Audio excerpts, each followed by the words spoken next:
yung mga names ng mga nabunot? Okay po. So, ulitin po namin. Ito po ay nabunot na po kanina ni Ate John na Kuya Mon. Kapag ka po ay may mga violent reaction.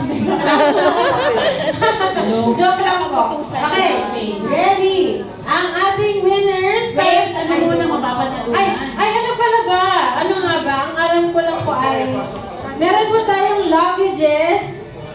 At ano ba? Sa sobrang dami po nang ipaparaffle, hindi na po namin maalala ang laman ng bawat box. Okay po. Pero pag nakuha niyo po, you can just show it. Kasi baka nakakuha kayo ng Hermes. Meron. Tapos kapag nakakuha na po kayo, punta muna po kayo sa harapan. Pwesto lang po sa harap. Okay po.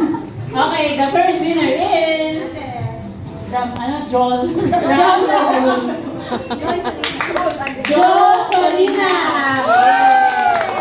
Oh, yung ano yan? Open mo nga, open mo. Buksan. Sample. Ano kaya ang laman ng bag? Ay, iba.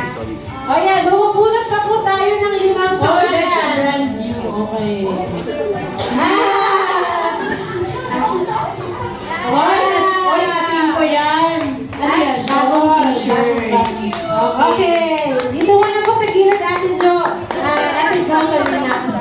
Okay, next name si Josefa Troyo. Okay. Sige, open na lang po. Tuloy-tuloy na to. Antoinette Zulueta. Congratulations! Sorry. And then si Lea Obrador. Lea Obrador. Myla Galang. Myla Galang pala.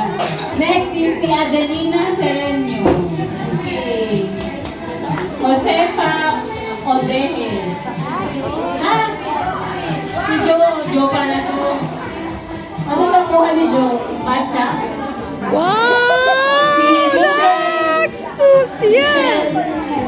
Winner.